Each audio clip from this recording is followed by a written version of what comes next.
Let's go. Yeah, yeah, yeah.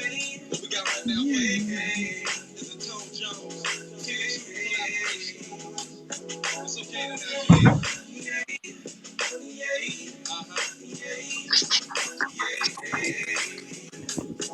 Tone Jones, sing it to him. No, I'm not perfect. No, made my mistakes and no, but all I want is love and conditional. Love and conditional.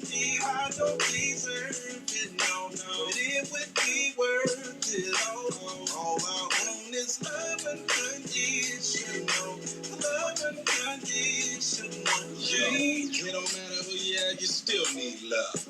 I remember feeling empty, thinking what it was. I needed to treat it the meaning to give me purpose. Without that unconditional love, I just felt purpose. On the surface, looking good, but deeply I'm in a battle. Made a choice to follow the streets and slaughter my peeps just like the cattle. And I'm stressing, here's the lesson. It's a hard pill to swallow when you realize that ain't no love up in a bottle. Keep trying to sound like I'm preaching, but to the ones I'm reaching. Love was meant for us all. If not, then why we seek it, feeling defeated and broken when it's gone. Clutch your pain in your heart and you're feeling so alone. I've been there, that's why I'm speaking from experience. Somebody loves you even deeper than you think it is. I'm serious, the message if you're curious. Praying that you're hearing this. The type of love I'm talking about is all in the silence. Made my mistakes and all I want is love and conditional. Love and conditional. I don't deserve it, but it would be worth it all I want is love and conditional. Love and conditional. Thinking all the time, who knows I make mistakes. Thank my mama who prayed, God keep my baby safe. That's unconditional love, cause no, I didn't deserve it. I was breaking her heart and doing dirt on purpose. Until the night she cried and changed how I felt inside. On 21st in Minnesota, from a G to a soldier, homies looking at me different. Saying I done changed, but this ain't how I remember it. The rule of the game is stay alive and be there for your fam. You gotta go while up for yours, I hope you understand. You ain't gonna get it on your own, you need to make a plan. But it just won't work it out. Man, you know what I'm saying. Cause when I speak on, I know somebody weak on. If they can't help you be strong, you gotta tell them be gone. Get gone, get gone. They mean to say it twice. Wanna stay up in my life, you gotta love me like Christ. That's unconditional. Yeah, that's unconditional. Yeah. Hope you really understand what that means. Say, unconditional. Unconditional. Unconditional. No, I'm not perfect. No, made my mistakes and no, all I want is love and conditional. Love and conditional. I don't deserve it. No, but it would be worth it. All I want is love and conditional. Love and conditional. Hey, that feel good. Yeah,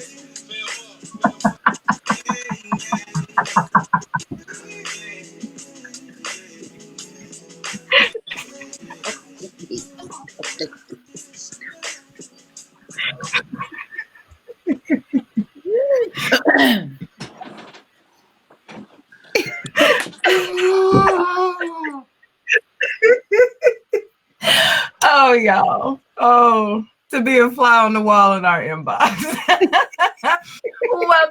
welcome to the Scoop Show.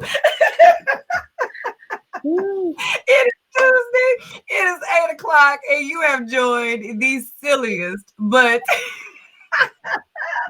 most awesome show on Facebook on this fine Tuesday evening. And we are so glad that you decided to join us. When first off, shout out to you for throwing us back to my whole jam. Okay. Like, yes. If we're gonna nix our original song, that is a beautiful follow-up. So I appreciate you. Much appreciated. For those of you, let me go on and get to my normal programming. Welcome, like I said. For those of you who are new here, we are the Scoop Show. We are the crew. And we are an interactive show. You are acting as our fourth, fifth, sixth, so on and so forth co-hosts on this evening. So we ask that you interact with us. To interact with us, you must be following, commenting, sharing, liking, loving, crying, laughing, all that good stuff on the live feed that is titled The Scoop Show. The Scoop. See, I'm still getting, we rebranded, so I got to make sure. Yes, The Scoop. The Scoop Post is the page and the live feed that you need to be following. It is just the Scoop, green logo, real cute. Welcome to 2020. You must be following that feed to be able to comment and participate in the show tonight. You will also be able to participate in a way that you can share with your people. You can have your 5 seconds of fame. When your comment is lit and it is appropriate for the conversation, we will be able to pop it up on the screen and you will be able to participate in real time. So we invite you to, again, like the Scoop page, follow this live feed, and go and get your chat on with us this evening. Later on in the show, there will be a poll that will pop up. When that poll pops up, your smiley face that's currently in your comment bar will transform into a bar chart. That bar chart will then hold it will unlock your poll question and answer options. And you will be able to participate in the poll and your results will show up on the screen. To do that again, you must be following the Scoop and all of the shenanigans that we're doing on this live feed this evening. So be sure and tune in and share with your feed so they know where you got ghosts for the next 2 hours. Because, you know, they be worried about you. They love you. So tell them to come on and join. Don't need to send out AP. Just over here with the Scoop. So share and let them know so everybody can chill, okay? All right. So that is pretty much it. And with that, I'm going to say, what's up, Ponytail? Hey, girl. What's going on, Kel? I was like, nah. Right. Not me. Right. Right. We know we're not talking to you, though. Kel, just let's lift your hands right now. You what? Come on, lift your hands right where you are. Because apparently you're still on vacation. No, it's fun. I'm really laughing because today somebody at work thought I had took my locks down because they were like, they don't see the parts at the bottom. I'm like, it's just neck. They still there. But thank you. Oh, baby. Oh, Me baby. and the Ponytail says hello, happy Tuesday.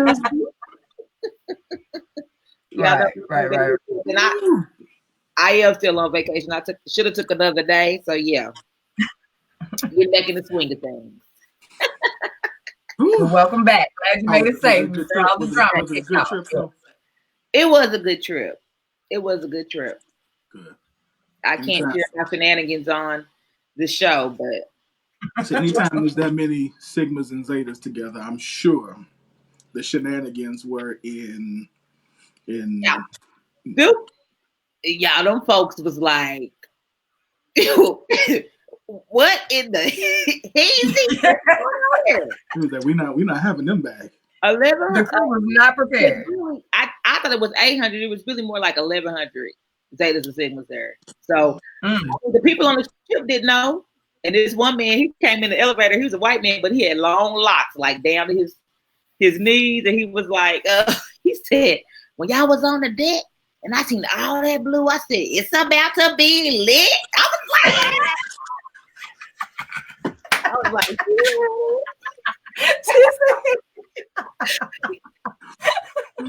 yeah, so yeah. He said, yeah, they done got together and they coordinated. It's going down. It's real. So yeah, shout out to Southern Hospitality and yeah, all the Zetas and Sigmas that were on the Blue Reunion cruise and the Blue Bahamas takeover. The champions in the Bahamas hosted the whole day, so we was off the boat for the whole day. So yeah, cool. Definitely had a good That time. sounds like a lot of fun. I'm glad you had a blast. That's cool. Okay. Wynn, how are you, babe? You good? I am. Yeah. Oh yeah, I'm good. Ready for this good show. Yeah, we got a lot of good content tonight, so I'm excited about that. So yeah. How are you? We do. Full agenda. How are you doing? How are you, Q? How are you? I am good. I'm good. It's been. How are you? I'm good. It's been a long day. It's been a long day, but it's been a good day. I got a lot done today, so you know. That's what's up. We in this thing. Happy to be here. Ready for this combo. It's been a long time coming. Lots of chatting leading up to this conversation tonight. So yeah. Yeah. All right. You Kills, you want me to do these ads? No, I got it. Okay, So, go ahead. before we get started, we're gonna let y'all know who's sponsoring the show tonight.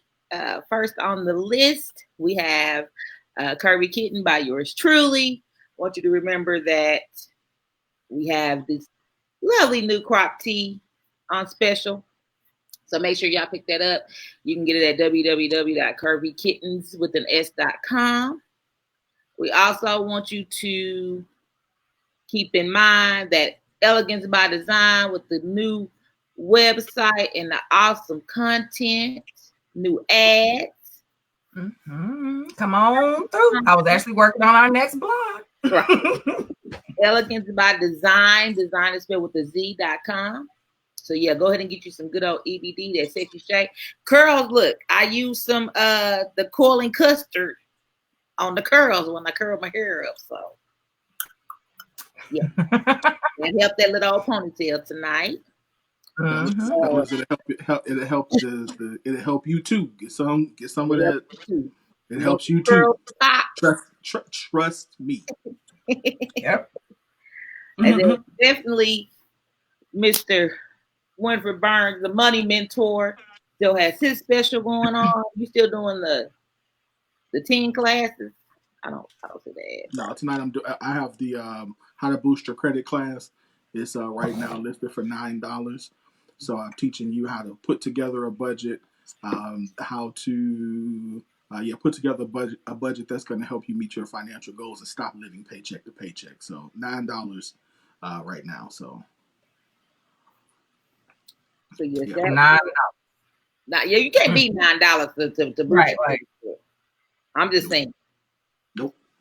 Yeah, you think everybody else charge you $500. Get it for the $9. Man. Quit being cheap.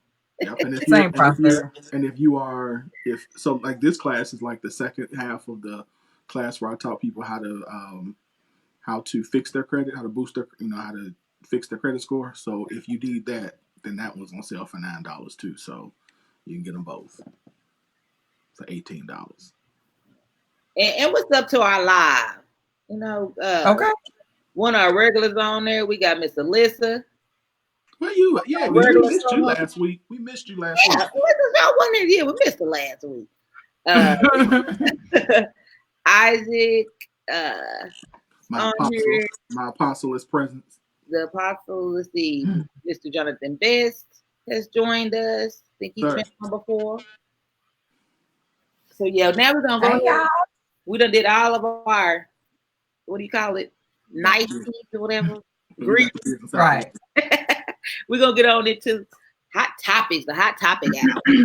So I know everybody heard about this. I even heard about this on the cruise, out on the water. The tragedy of Kobe Bryant and his daughter and the 7 other passengers that were part of the crash that happened on Sunday morning. Devastating. I mean, it's hard to even, it's still hard to digest. Yeah. I don't know. I guess I'm going to go ahead and pass. I'm going to start off with Win, because he is a father. Yeah. And you know how close Kobe was with his daughter and the relationship he had with her. And, fathers have a special bond with children. So I'm going to start off with you. How did it affect you? Like, where were you when you heard about it? Where was I? I want to say we were coming back from breakfast when I heard about it. Coming back from something. Oh, yeah. We're coming back from church and breakfast and running an errand. So yeah, and it was. How did it affect me? I think it was almost like a moment where, like, how your breath, like you lose your breath for a second. It was because it was like, yeah, okay. Man, wait a minute. This, because it was like, wow, he really, wow. Like, and I'm like, he's my age. All right. Like, wow. So it just took a minute to to like wrap my head around what had happened. That somebody who, you know, we had just talked about in the news the previous day, who LeBron had just passed him up in points, you know, so it was like the timing of that just was very unexpected. Yeah. It's unexpected. So, yeah. And to the point in terms like, I just can't imagine. I can't imagine those few moments of, you know, being there with my child and having to, you know, do this with my child there. Like that's. Yeah. I think that's real tough that people, I don't know if anybody's been discussing that, but I mean, you know, they had to see it coming out. That gives another layer to the devastation, because, you know, they saw it coming. So yeah, that's tough. I think, well, I'll let you comment, then I'll come back to what I was going to say with the other part of it. What do you think, Q? Yeah, so I'll go quick because I know we could be definitely talking about this one. Can y'all hear me? Mm-hmm. Yes. Can you hear me? Yes. Okay, cool. Okay. Y'all were breaking up a few minutes ago, so I wanted to double check. All right, good. So I was actually making products this weekend, and I had taken a break and started to just scroll, and I saw TMZ pop up with it, and I was like, no. You know what I mean? Like, okay, here they go. You know, it was one of those whatever. But then at the same time, TMZ rarely is fake news at this point in time. They're pretty up there as far as reputable. They're usually the first. And then about 10, 15 minutes later, you started to see more news sources. Actually, the smaller news sources report on a helicopter crash. They weren't saying names or anything like that. And then it started to hit the major networks.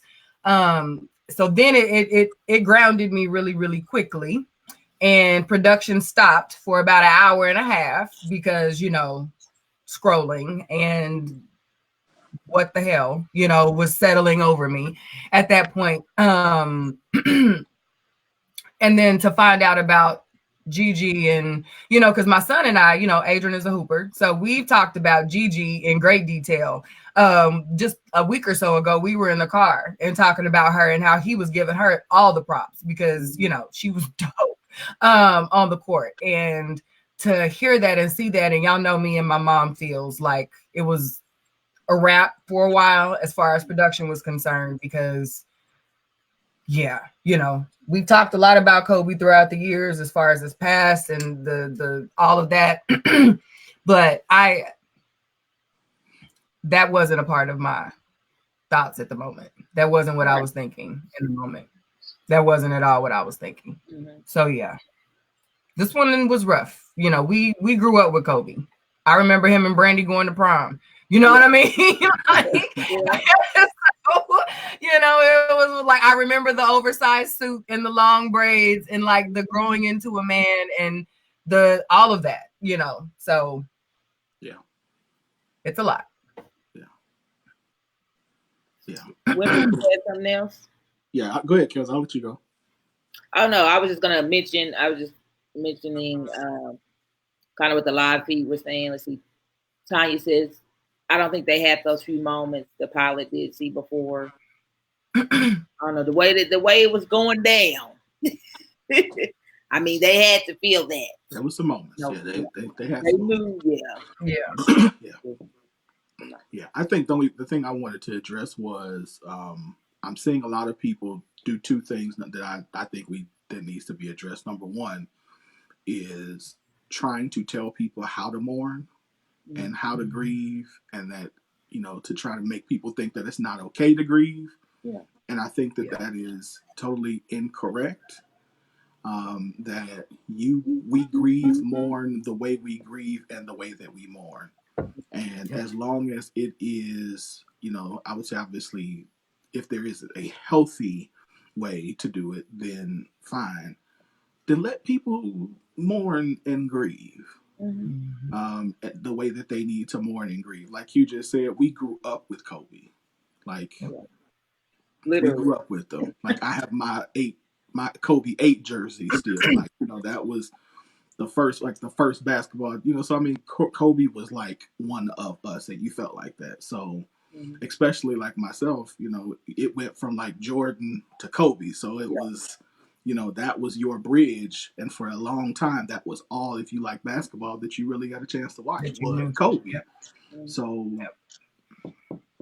so let people do that. The second thing I want to address is there are a lot of people who I've seen who have brought up the fact that Kobe had a sexual assault thing. And we saw people who were saying things like, we shouldn't celebrate him. We shouldn't even mourn for him. I saw one that said, F that in, because, and just things like that. And I think, and I even saw a post, one of the better posts that I saw was somebody saying, one of my professors making the comment and talking about how there were women who were saying that this was difficult for them, knowing that this was a part of his past. And so to that, I want to say that it is totally okay to hold both emotions at the same time.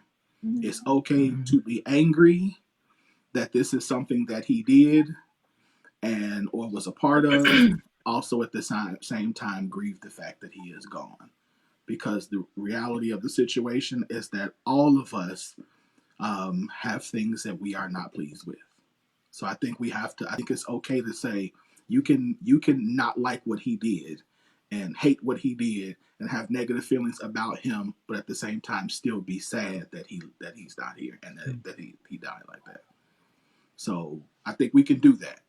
We're very complex beings, complex minds, and it's okay to do that. And it doesn't take away from what he's done. It's just the reality of what happened.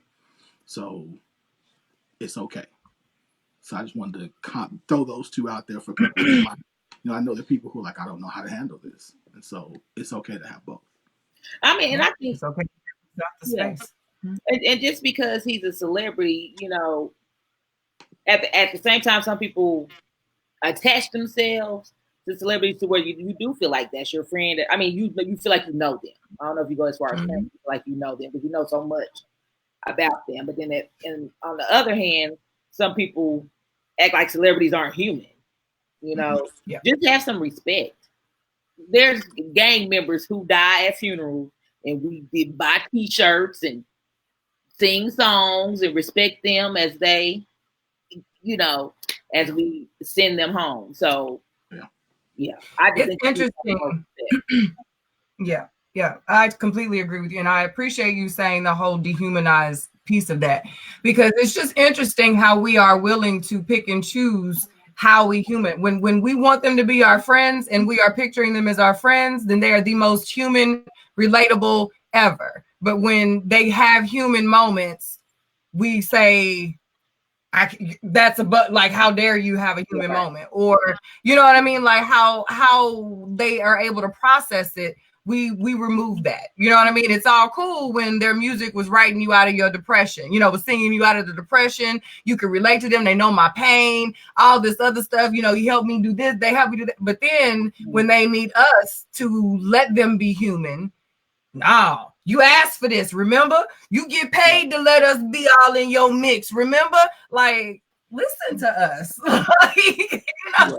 So when they go through these things like their wives and their players, we forcing players to make posts. You know what I mean? We're not letting folks grieve. All of this, like, come on, y'all. Like, come on, us. Come on, fam. Like we gotta. What makes it, and then we can move on. And then we'll have the audacity in 2 weeks to be like, pray for me. I'm not like. Right. We gotta do better. Just as a people. Ow! Pray for me. I'm not feeling good. Right.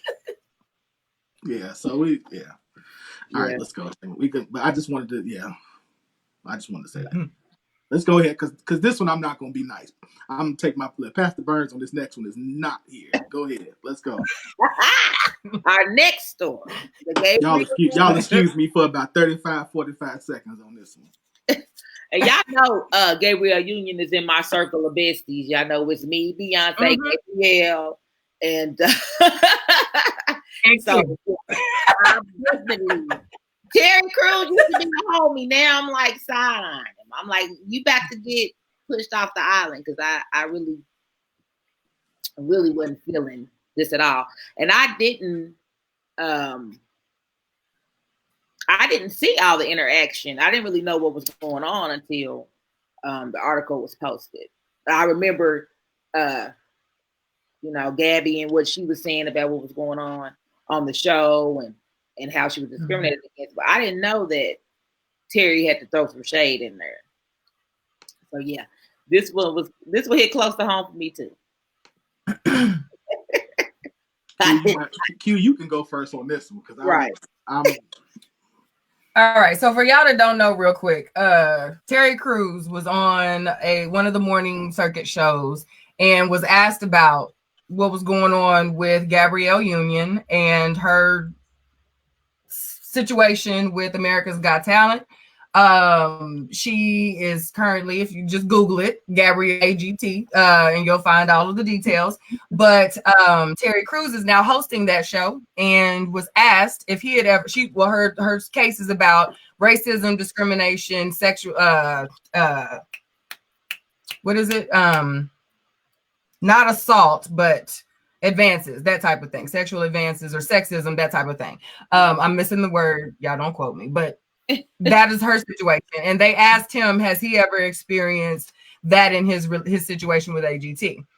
I actually watched this episode. I watched this happen in real time and remember saying, are you kidding me? Like I said out loud, are you kidding me? As he was speaking, especially because like this is one of those where you just keep talking type of things. And it said it all. So when asked if he had experienced this, he says, I'm not a woman. I can't speak to the whole sexism portion of her experience, but I'm a Black man, so I can speak to the racism part. And I have never experienced that. Like he got, he said it with his chest. Okay, I have never experienced this type of situation at AGT. It's been, and we have the most diverse situation. We get Asians and Blacks and the restricted, and like he goes down the list. Okay, of all of the colors of the rainbow, the people that the AGT stage has graced, and they have clapped for performing. Right.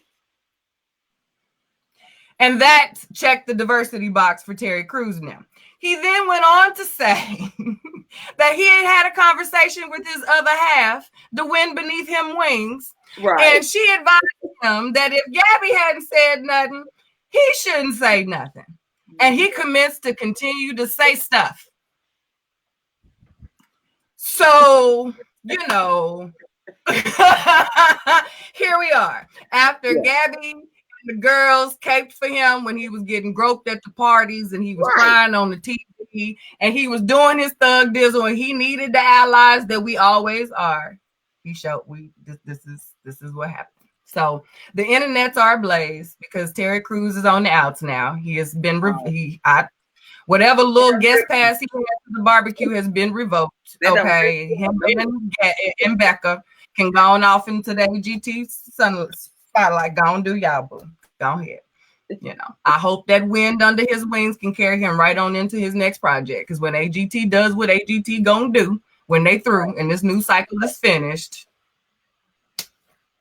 we don't want to hear nothing. I don't want to hear nan complaint from him. Nada.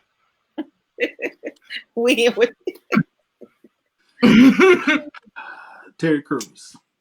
So he also said the part that you did was he said that his tweet was about the I don't have to please any woman but Rachel. I think he said his name. His wife, Debbie Rachel. I'm sorry, Rebecca. Sorry. And he said not my mother, not my daughter, not my sister, not any other woman but my wife, because she gives him wings. First of all, she gives him wings is whack. Let me just throw that out there. That's totally whack. Poetic face. No, that was horrible. Number 2. To say, so from just a strictly facts perspective, is there another woman that he has to please besides his wife? Yes, you do. Yes, you do, Mr. Cruz. You don't have the place to see our community hurting or to see someone in our community hurting. Have the ability to help and do nothing. Now, Yeah. furthermore, for you to say that you don't have to do anything about your mother and your daughter is absolutely asinine and lets me know that you really don't have a clue what your role or what our role is as men in this community. Because there is no way, and this is why we have the problem we have now, that we would dare see our sister hurting and do nothing about it. That's stupid. Yeah. If you didn't see it and you didn't agree with it, shut up. Right. Just don't. All you had to say was, you could have stopped that. That wasn't my experience, but I support my sister. Mm-hmm. And you'd have been fine. Furthermore, this is why, because y'all gonna be mad at me now. This is why when he came out talking about he was groped, I told you all something ain't right with dude. Because I don't care how much money you put in my face. If another man walks up to me and attempts to grab my genitals, he and everybody around him are going to need assistance. Because I'm blowing the entire spot. Yeah. The entire spot gets blown. Because the only person that's grabbing my genitals, praise the Lord. See? There's only one person right now that needs to be grabbing my genitals. Bring it back. And actually, nobody's supposed to be grabbing my genitals because I'm not married. Right. Praise God. Praise the Lord. That part. Ain't nobody grabbing. Let's move on. Ain't nobody grabbing my genitals. And in other news. But the point is, y'all get my point. If you're not a woman, you don't need to be touching me like that. Yeah. But he every bit of 7 foot, 4,000 pounds, and you a box somebody over the head trying to grope you. Like that, I was on the fence for that either. I wasn't feeling sorry for him to know. And I think it just again, I'm not. The point is, you don't as a man. We don't as, and we've been saying this. We don't as a community get the right to do nothing and watch each other suffer anymore. We haven't for a while, but we definitely can't do that now. Mm-hmm. We can't. To see your brother or sister hurting and do nothing is a problem, and it says something about your character and your integrity. Now, it would be one thing if you can't do anything about it, but all you got to do is say, I support my sister. Now you have relegated her to the position where now she not only has to defend herself against them, but she has to defend herself against you too. Mm-hmm. And that's not fair. Yep. She's got to revalidate her experiences. That's not fair. Yeah. And I mean, and it just really doesn't make sense. Yeah. I mean, you hit the nail on the head, but you just really have to wonder, why you just wasn't silent? Like, why would you try to make it seem like she's lying or something? You know, like, yeah. And Gabrielle Union's not that. She's not that type to just be making up stuff, blowing up the spot, and you know what I mean. She's not that type. And I hate to be like, he doing it for the money to keep it. I hate to do that. And I hate calling other, black people that other word that I hate. Mm-hmm. But where there's smoke. Yeah.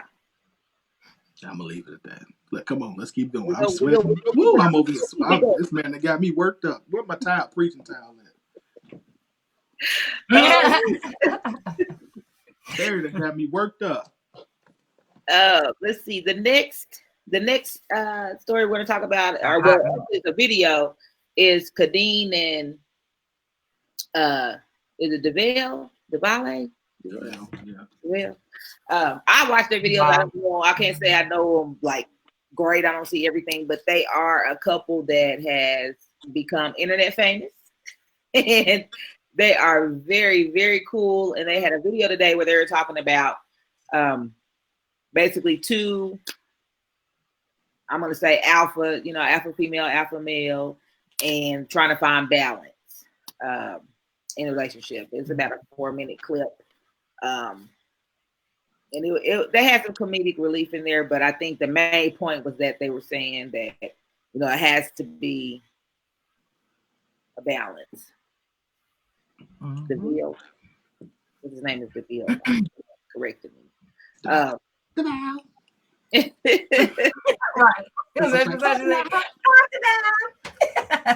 I'm gonna go with. See, I'm gonna go with Q first on this one. Yes, I'm still trying off.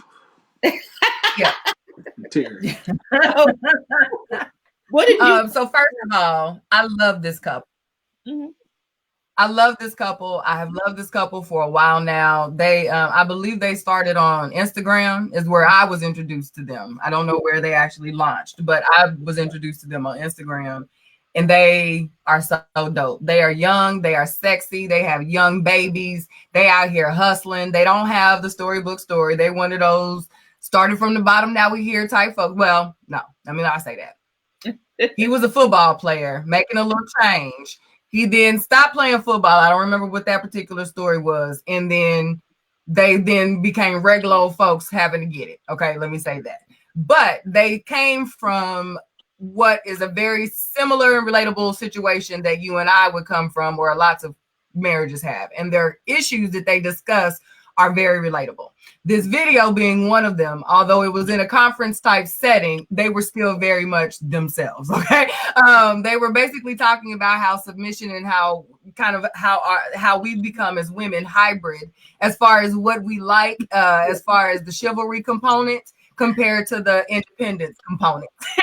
And, she gave examples of how, she expects things to be, and, how she thinks he's the man and he should do these things, X, Y, Z. And when he counters as far as cleaning the house and things like that, she was talking crazy because he's like, he'd rather not clean the house. He'd rather pay somebody than help me do the dishes or whatever the case may be, or how the kids do it. And he was like, yeah, he was convicted, and yep, that's what I'm gonna do. I'm gonna pay somebody, yep. But then he countered her and gave an example of how she absolutely still takes advantage of the fact that he is an old school man until it does not serve her purpose. And being a woman who definitely identifies as a hybrid, you know what I mean? I appreciate the lady being the lady when it comes to my man. Okay. Like, I completely appreciate that. I can also identify with the whole, hold up, when, it's sometimes countered. So I got it. And I have to say, DeVal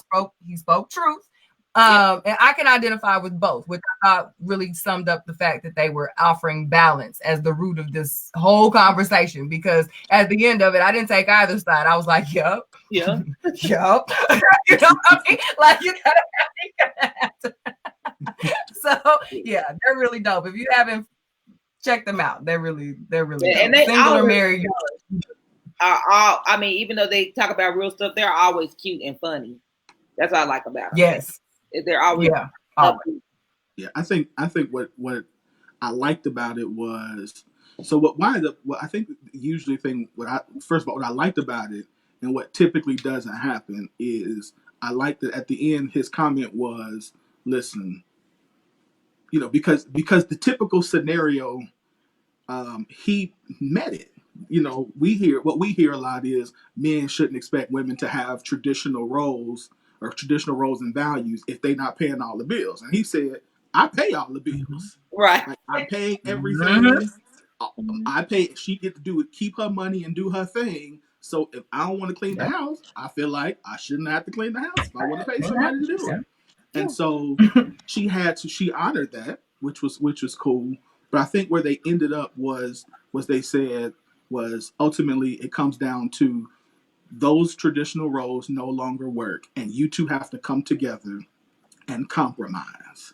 What typically happens is that we don't know how to compromise. What usually happens is the person who feels the most passionate wins, because you argue your point better. Mm-hmm. You typically argue it longer and louder until the other person just submits to whatever you want because they want to end it and keep the peace. Mm-hmm. And that is different than than compromise, because in compromise, both people have to give in, both people have to lose something in order for both people to be happy. When it comes to the other thing, where I call it's not compromise, I say it's not compromise, the other person again just surrenders. What happens is there's no buy-in from both people, so eventually it's going to come back up because you were never bought in the first place. You just wanted him or her to stop yelling or to stop being mad. So you just said, okay, you win. Yep. And that's not compromise. So I think I wish we would have saw more, but to get to the point where we are able to both say, okay, I will give in here, I'll give in here, and let's meet in the middle, is where the beauty happens in the relationship. Yeah. And somehow in that scenario, they did that. And I think that was what was dope. Yep. Very good clip. And I think that if it's when it comes to that it's okay to have a mix of some traditional stuff, and not even as a whole. And I think we kind of lose that too. Now I haven't been in something that serious to where we're living together and stuff like that in years, but to me, even if you don't want to do everything, that's just a part. It's a part of life. You have to give something to get something. So if you know you want all them bills paid, then you just be prepared to go on and clean and do all the traditional. Cook on your engine. I'm like, it's not that serious. You know what you have to give. You go to work every day. You know what you got to do to get that paycheck. Treat that them bills paid as a paycheck. That's just my 2 cents. I think you're right. I think the result. I think it has to start from like we know what needs to be done. And so if my strength is in the relationship is to go get the money, then I'm gonna go get the money. And then, and then you figure out, and then you do the other things that need to be done. And we can figure, Like if we both want to get the money, cool, then let's divvy up the other stuff. It's like work from your strengths, instead of like, we're not competing. We're not, there's no one that's better. We're trying to learn how to love and serve each other to cover each other. And that's when it's like, that's what works. Yeah. That's what works. Yep. That's a good way to button that story on up. We're going to move right along. And segue into this. Right. Yeah. Segue right. We have let's see, post by Mr. Wade. Oh, Lord, can I read that from here? Yeah. Lots of words. Can you read them? Do you want me to read it? Yeah, you have it pulled up, please. Okay, so Wade Brown, one of our long members, Oh, go ahead. Yeah, one of our long-standing members has asked us what we think. So Ms. Lisa says 50-50 doesn't work in my head, maybe because I do things naturally. I have no time to create arguments behind unnecessary discussions. When I hear individuals arguing about 50-50, that just means you want to wear half of your wife's skirt and she wants half of your pants. People forgot their roles as men, and that's unfortunate. Trust me, when ish goes down, I'm ready to step up with all the money we were saving that never came from a 50-50 because we are a team. Your girls be out here lowering your standards to these 50-50 bums, all in the name of being independent in their eyes. If he ain't ready to step up, then move on, sis. A real man has what real men have per post like these. I can't read the rest of it, but that's how I'm gonna sum it up. A real man has no issue taking care of his house because he knows his woman has his back. Like I said, what all real men have with posts like these. I'm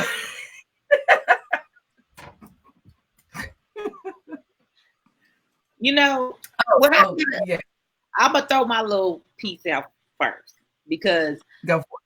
I don't know if I really have that sentiment. That's really the point that's being made with the post. But I always was kind of leery of the whole 50-50 argument as far as relationships go. I don't know. Just for some reason, I always thought that was kind of. I don't even have a word for it, but I remember dating in the past, and if that was the first thing a man would bring up, like it was a turnoff to me. Mm-hmm. It really was. It was a turn off because I felt like if that's at the forefront before you even know who I am as a person, before we even know if we're gonna have anything to even be discussing a 50-50, that's the first thing on your mind, makes me think that you're looking for more of a, I mean, we know we're looking for a partner, but you're really looking for a partner versus a lover. So I'm gonna start it off like that now. Pause. Whoa. I gotta. So you're saying that that looking for a partner is bad because? Okay, let me give you a scenario. Like, let me break it down like this. She meant somebody to go half on the bill. Or are you saying? She's talking about you looking like you need somebody to go half. There's not a better word. There's not a better word for it. So you're looking for someone to come help you out versus. Because I can't pay my bills, so I need somebody to come help me pay these bills. Is what you saying? Yeah. Okay. Yeah. I mean, I've met, I know there's 2 specific incidents that I've been on a date, and there's literally all he talked about. That's all we talked about was him and his kids. The mother had passed away.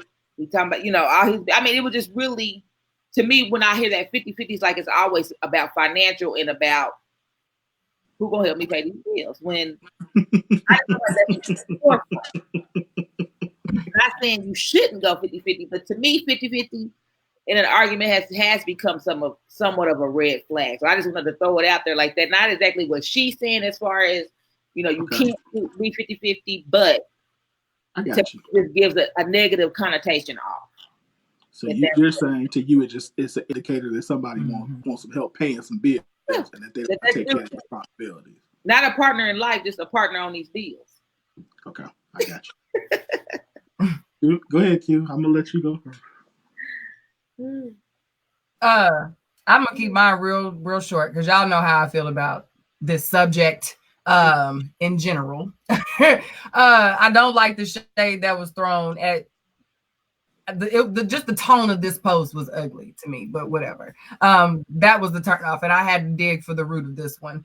And I think for the woman who desires what this woman desires, as far as being able to stay home, stack, take care of the house, and that is her happy place, and she feels that is where she's contributing the best, high five, sis.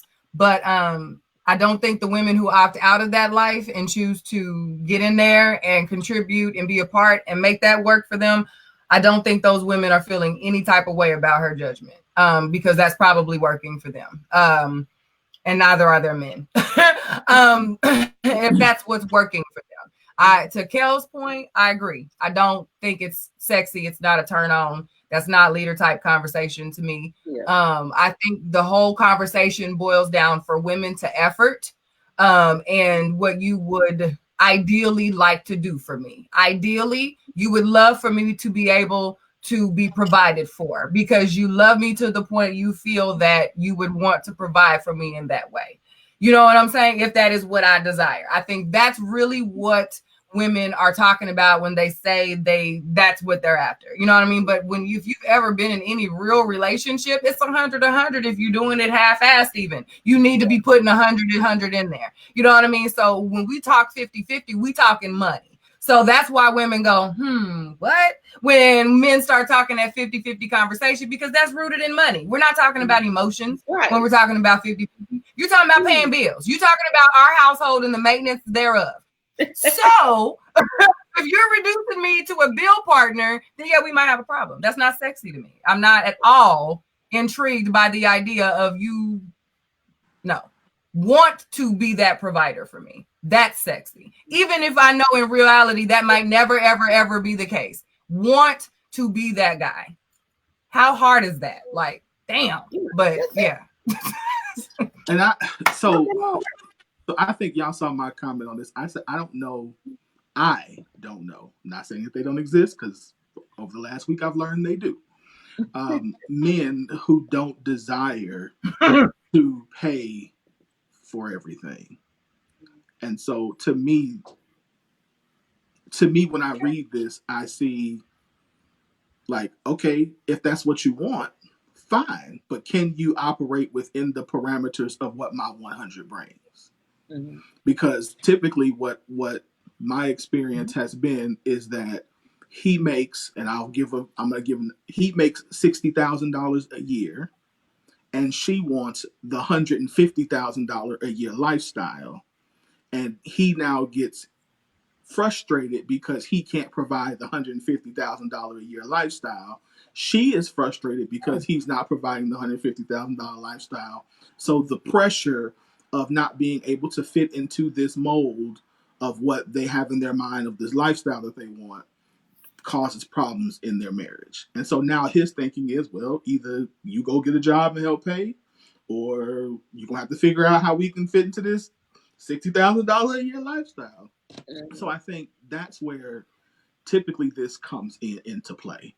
But again, I don't know dudes who are out here just like,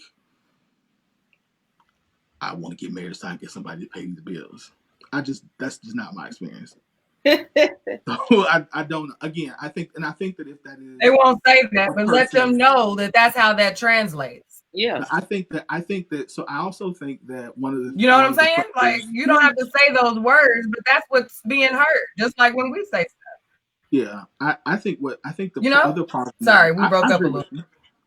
No, I agree with you. I think the other problem that we have with that is that we feel like a lot of men. I'll go back to the argument, kind of like what DeVal made, is that a lot of us have the issue where is if we are in this situation, in this predicament where we're paying all of the bills, then now we feel like that comes with the ability to do and say things that are outside of what the partnership is supposed to be. So if we're partners, then how come you ain't, so now it brings that argument into play. And again, we don't know how to compromise. So what in essence what winds up happening is now we just stuck. Mm-hmm. So this one is, I don't like, y'all know, and I know y'all don't either. I don't like real men. Don't tell me what a real man does. Mm-hmm. I hate that. But I don't think that it's I don't think that it's bad to figure out now the financial hat, the money mentor hat says you as a couple have to do what works. Some couples, y'all live on one salary. Some couples say, hey, you put X amount into the bill account, and we're going to pay all the bills. Some say, so you got to figure out what works best for your house so that your house can have peace and maintain the sanctity and all that stuff that y'all need to maintain, because it's very difficult, especially for people of color, to live on one salary.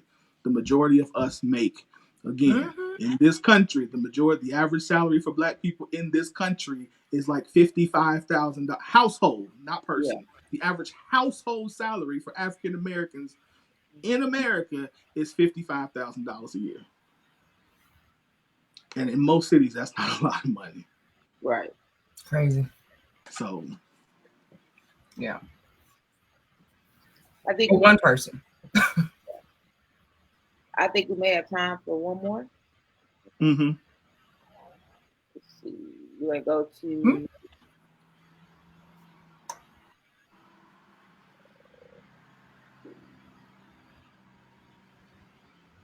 Which one is it? Oh no, this one just did. Work after marriage. That's fine. So let's see. Yeah. I want us. This is what the post said. This is posted by Candace Payne, a Scoop member. Says, I want us married folks to stop acting like God doesn't send spouses until we've worked out all the kinks in our lives. If that was the case, none of us would be married. Stop making singles think they got to do one more thing to be good enough to get married. I don't care how much work you do prior to marriage. Marriage will demand more shifts and changes. Yes. All you can say is amen. Yeah. That's all you can say is amen. For real. The doors of the church are open. Yeah. I'm so glad somebody other than, I don't know if this woman is single or not. I think wait. Nah, she married. She said us married folks. Mm-hmm. But I'm glad that she finally said that, because I've said that before. I was like, that seems like when you start talking about relationships, they want to give a list of things you need to do to get a relationship all the time. And I mean, I always say there's one more thing. It's one more thing that single folks are supposed to do. I'm like, when are you supposed to just meet somebody and connect? Because you got to do all these things to just live. Right. Like everything except just meeting somebody and having a good time with them. Listen. So yeah, I applaud this post. I'm glad that she said it, so it wouldn't be like a single person complaining about single, because that's the way it would have came off if somebody single would have said it. So I'm glad that somebody said it. Yeah, I mean, she's right. This is what it is. This is what it is. There's never you're never ready for marriage. Let's just be clear. You're never fully ready for marriage. There are some things that we should do, but yeah, I mean, you come in, you know. I think it's beneficial to know your issues and be working on them, like we talked about last week. But never fully ready for marriage. You can't be. Yeah, it's impossible. Because you don't know the other person, and so you don't know that other person's triggers, and you don't understand that how their triggers is gonna trigger you, and how you don't know how they little things that they have gonna affect your little things that you have, and how you're a morning person but they a night person. Like, you don't know none of that stuff till you in it. I always say that, like, marriage counseling and all of those things that we do prior to I do is like when you start a job and you're going through orientation or reading the handbook, you know what I mean? Where everything, you see yourself in all the scenarios and you work them out to you choose the right multiple choice question and you're looking off into each other's eyes and everything is great. And then you start on the first day and your supervisor asks you to fill out to create the spreadsheet with the pivot chart, and you like, huh? Like, you know what I mean? All the job training is happening now, and you begin Googling and feverishly YouTubing for all of the help that you can get.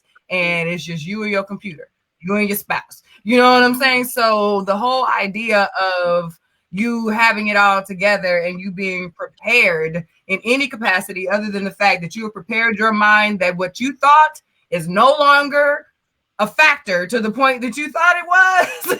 Meaning you're going to have to get real loose, goosey, and flexible with a lot of stuff. That, I think, is the best preparation a person can have for marriage. It's to understand that flexibility is about to be your number one thing forever. You're just gonna have to get around that. So the checklist and the criteria and all of that other stuff that married folks like to initiate, it's not a sorority or a fraternity. We don't have to initiate folks in before you could say yes. Now you may go get your marriage. Like that's not how this works. And we could really do better at helping to transition folks than helping to folks. We could just do better. Yeah, shout out to her for this post. Shout out to her for this. That's all you can say is amen. I mean, you know, I don't know, I can't remember the name of the book. There's a book that says that God's purpose for marriage is to make you holy. And at first, when I read that, I was like, that's stupid. But then when you take a step back and choose, like, that's actually right. Because it is the best mirror you could ever have to see where you are deficient and to see how you can get better. And yeah, and it almost forces you to grow up. So it's real deal. It's real deal. Well, that will wrap up our hot topics for the night. We are going to move into our next segment. So I'm going to pass it on over to Miss Q. Slide us on. Yes. All right. So, y'all already know this is one of my faves. Coming on bringing to the stage right now. We have a very, very good friend of the Scoop, Bishop Charles Martin, is joining us. He is a pastor. He is a friend. He is a mentor. He is a musician. Y'all, this is a man of many, many talents coming to the conversation right now. And we always have very thoughtful, learning entertaining conversations when the bishop comes. So we are very excited to have you here. Hey, Bishop, how you doing? Hello, how are What's going you? on? It's so good to see you both and to see you, Winfred. Wow, what a pleasure it is to Sir, be on the scoop again. definitely. Welcome Good to back. have you. Good Welcome to have back. Now I know we got a question that we're gonna start them with, Q. Yes, we do. We do. So one of our members, Miss Shaquita Harris, who has been, just side note, killing the game with our topic starters here recently, asked a very good question a few days ago that has gotten us super talking. And Kels, can you pop it up real quick for us? Because I do not have it over here. Wait, I don't have it. I don't think I do. Okay. Because sis gave us some good details in this post. Wow.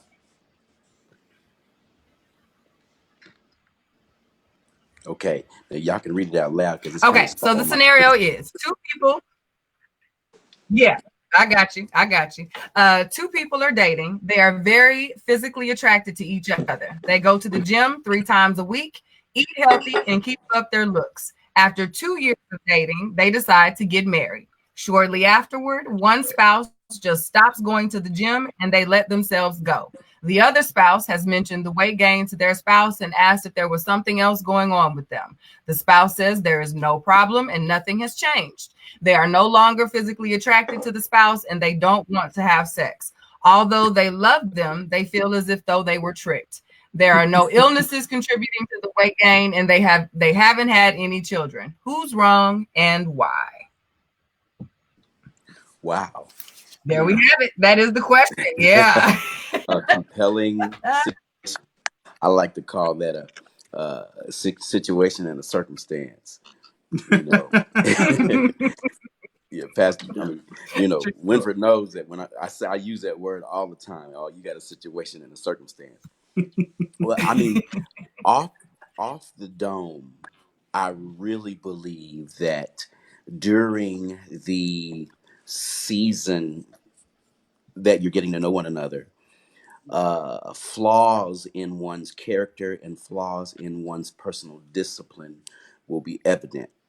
You cannot hide, in my opinion, and I know it's happened in the past with couples and relationships, but in my opinion, if you spend enough friendship time with someone, there should be signs that there is major character and vetting flaws in the other individual. Not always so, because Yeah.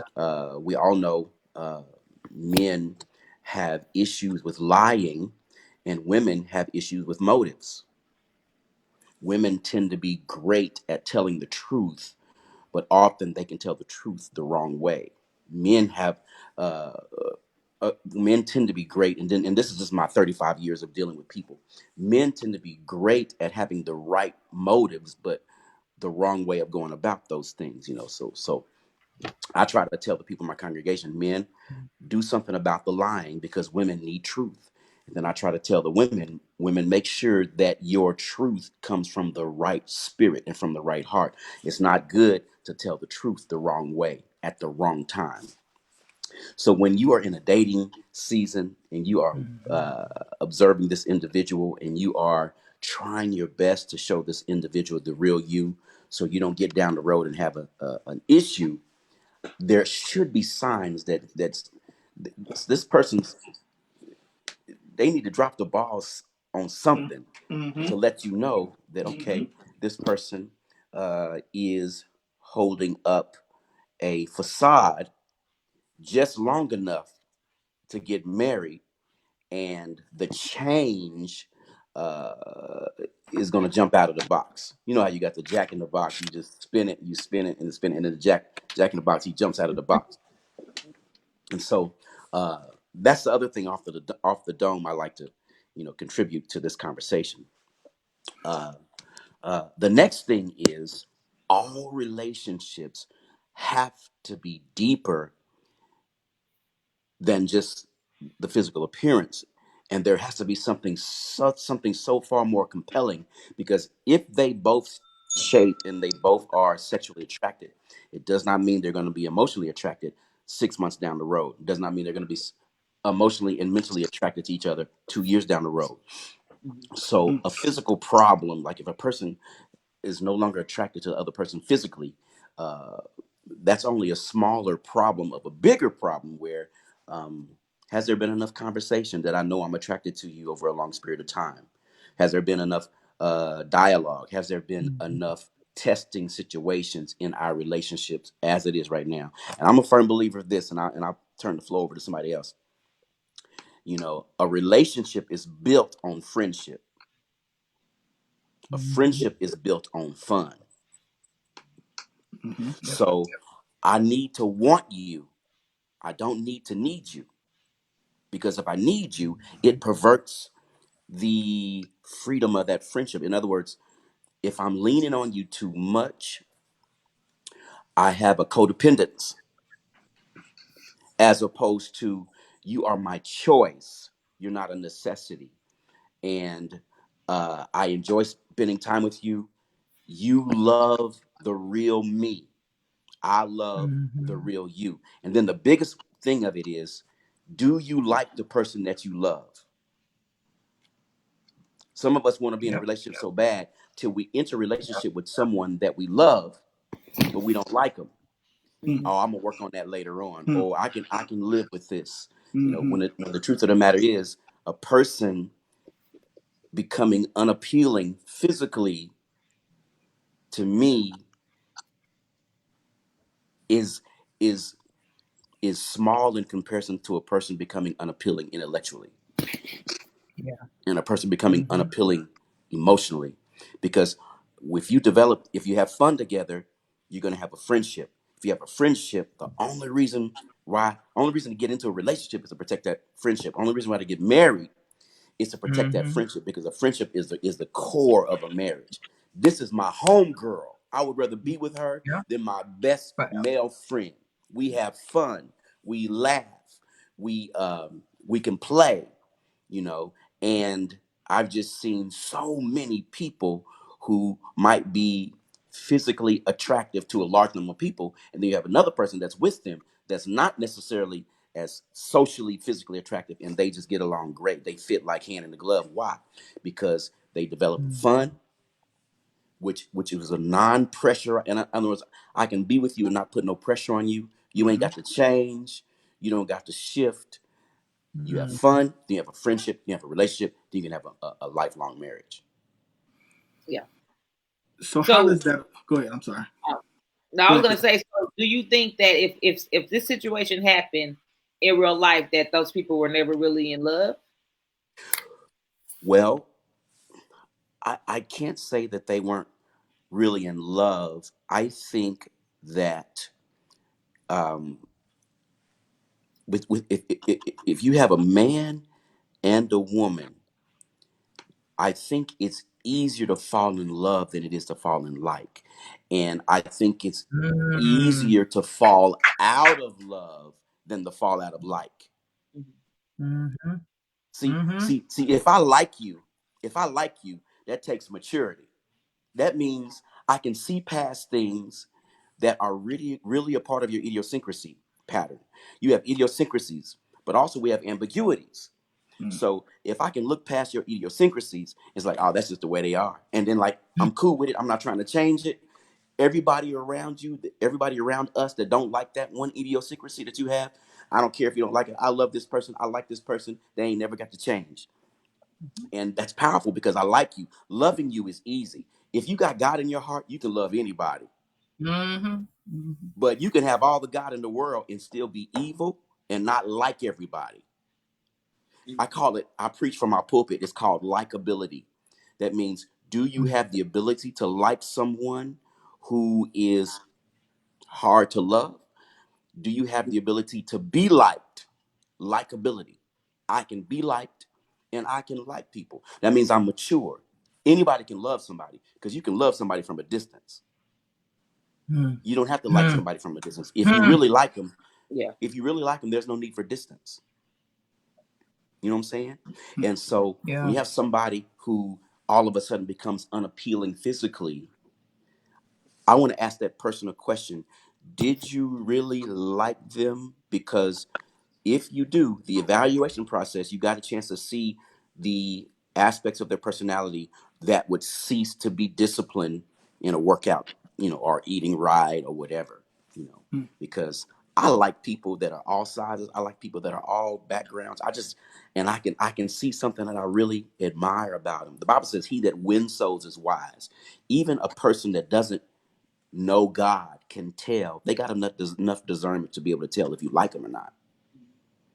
So I think couples Mhm. need to, in the process of dating, find out, do I like this person? Because you can fall in love way faster than you can have the maturity necessary in your heart to actually like a person and their idiosyncrasies. Because our ambiguities, when I'm ambiguous, I have a facade that I show everybody, but then I take my mask off when I'm in front of you and I tell you how I really feel.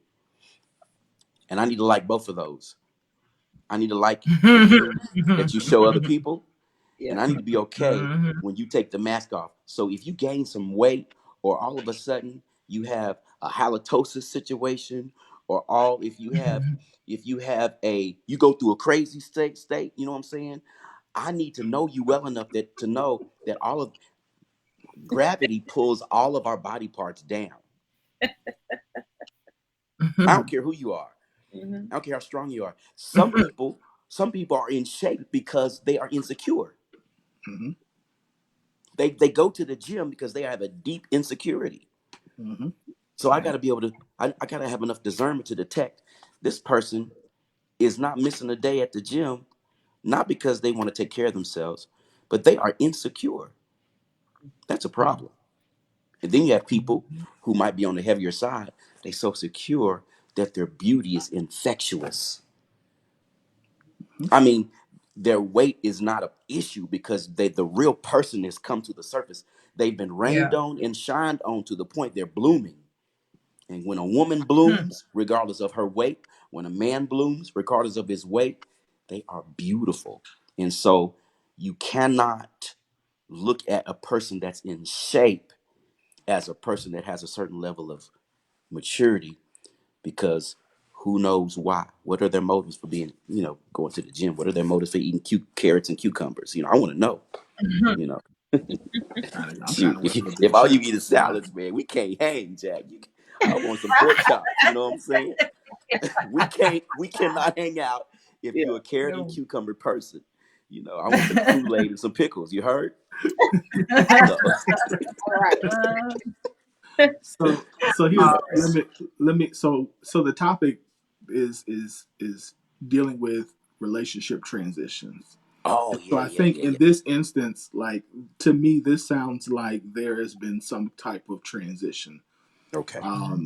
that has happened between this couple. What do you say to relate to couples who are going through transitions, new baby, loss of job, death of a parent? Like, how are couples, change of careers, those types of things? What are some of the things that we can do or that couples can do to navigate those well?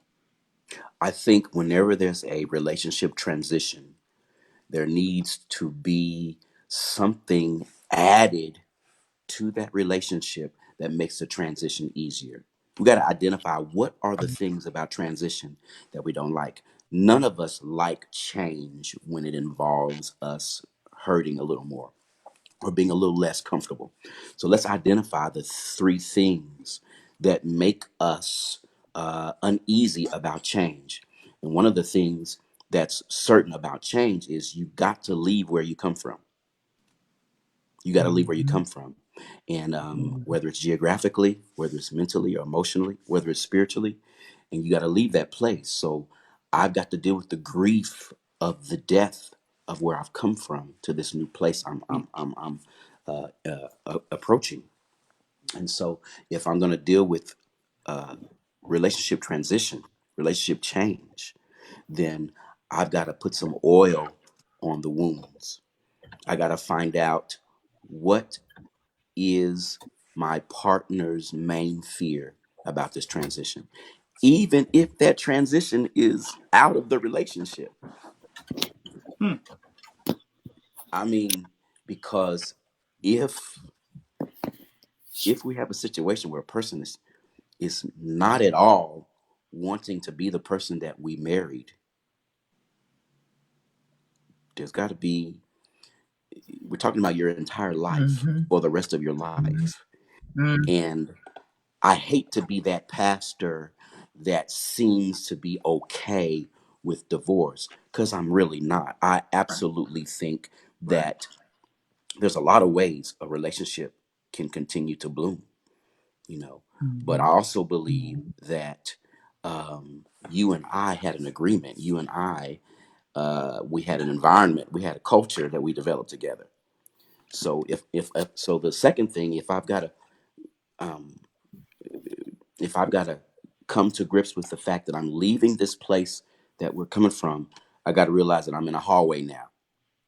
I'm on my way someplace. I'm not there yet, but I'm leaving one door. I'm going to another. There's always a hallway. Hallways are always dimly lit. How can I make this transition better for this other person? Like I said, we pour oil on the wounds. Where's this person hurting the most? Next thing you know, I got to get myself healed. Usually I would say get yourself healed first and then get the other person healed. But no, in a marriage, is I need to heal you first, then I'm Mm. gonna heal me. Wow. Now, before you get into the relationship, you heal you first, and then I Mhm. heal the other person if I can.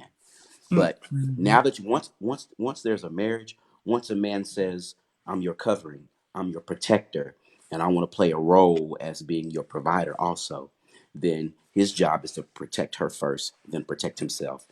The moment he puts a ring on that finger, he needs to be her fence. He needs to be her wall. Not keeping love in, but keeping harm out. Mhm. So that, and then the third thing that we want to look at in a transition, in a relationship, where we're going, and do we want to move again? Do we want to move again? Because Mm. we had a change, okay, and we don't always want to be in that transition season, as much as we can. So we're going to move through a hallway. I got a book called Walls, Halls, Doors, and Rooms. All of us face walls in our life, and we need to know when we're at a wall. Then it says halls. We always move.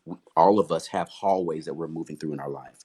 How do I know if I'm in a hallway? You're in a hallway when there's no place to sit down. You're Hmm. busy. You're consistent. It's Mm. like you can't hardly rest. You got the kids. You got to get something to eat. Then you got to sleep a little bit. Then you got to get up. You're in a hallway when there's very little place to sit down. Mm. That's good. Hallways are also dimly lit. The hallway is never the brightest place in a building. Mm. So a hallway was designed to move through. It wasn't designed to stay. So each couple got to recognize, okay, this is a wall. Every wall you come to, I either got to climb it, go around it, or knock it down. But this is a wall. But then you got to recognize your hallways. Okay, I know this place that I'm in right now is necessary to get from where I came from to where I'm going. I'm just talking from a principle standpoint, Mm-hmm. Winford. Mm-hmm. I wish I could address the question with, I can probably do it in a story, but I think everybody can kind of understand this process. So the hallway, dimly lit, no place to sit. I'm moving through a hallway, and there's no place to really congregate. There's no place for any gathering. I've got to keep moving.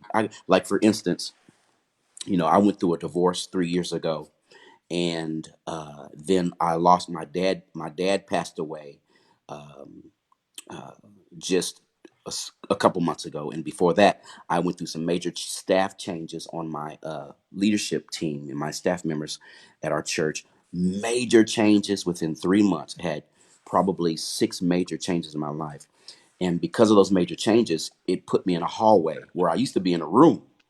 Mm-hmm. I used to Mhm. be resting. I used to could just give orders and things get carried out. Now the Lord is moving me to another location administratively. He moved me to another location financially, another location up impact wise, influence wise. So I'm moving through this hallway, and I'm telling y'all, I can't tell you how many times I've sat in my car after putting gas in my car, and I did not want to move. I just wanted to sit Mm-hmm. because I've been in a hallway, and it's been one Mm-hmm. thing after the other. Mm-hmm. My kids, my daughter had a baby. My youngest son moved out. My oldest son is coming into new seasons of his life, and I pulled into my garage, and I live alone, so I came into my garage and I just sat in my car, and because I had been moving and moving and moving and moving, and then I heard the Holy Spirit says, "Keep moving, son," because if I sit still, I'm violating the law of the hallway.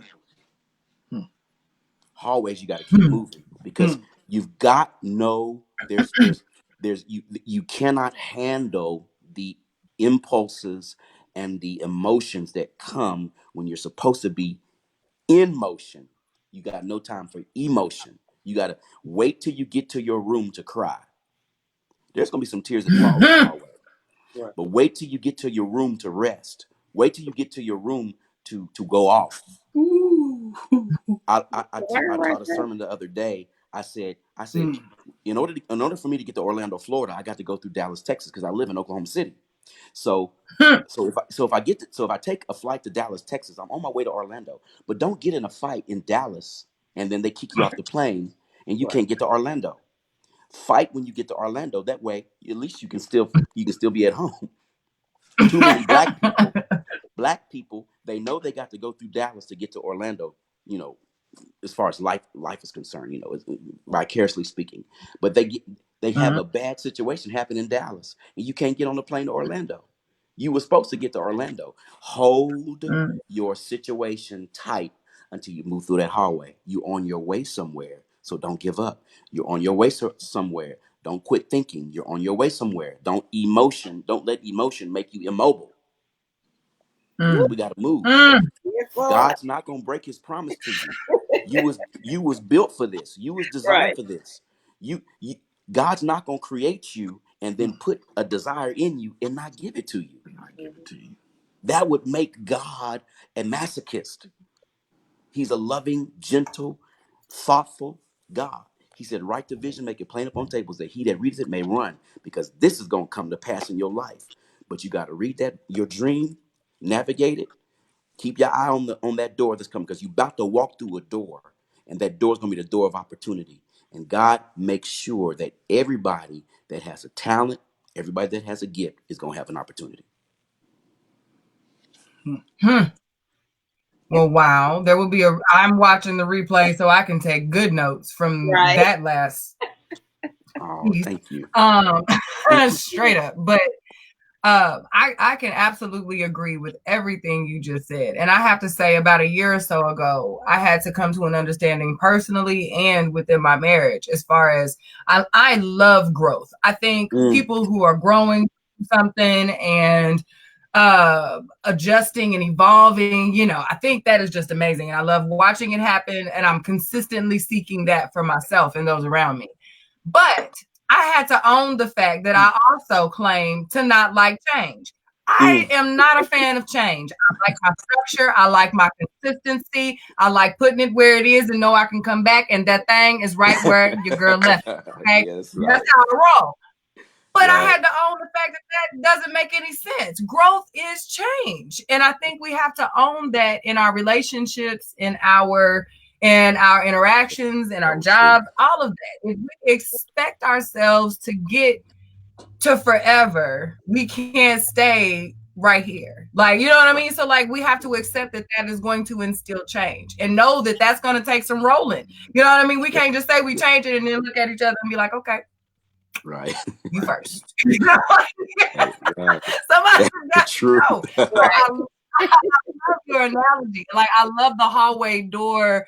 I love that. And that is accurate. But we have to own what we're saying, own those definitions and really figure out that. One day I literally looked it up, growth, change, and I thought to myself, girl, you do words.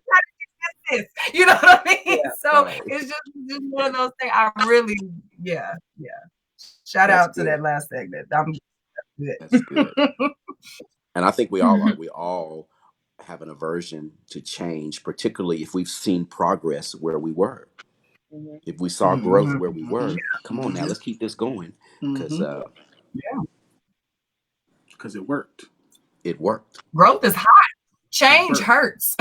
Yeah. Growth is hot. Everybody wants to say, yes, you did that. Growth You is grew, sexy, girl. ain't it? Growth is sexy. But Yeah, bro, change ain't sexy. And I like No, not just thinking about the constant moving, because that's something that we always complain about.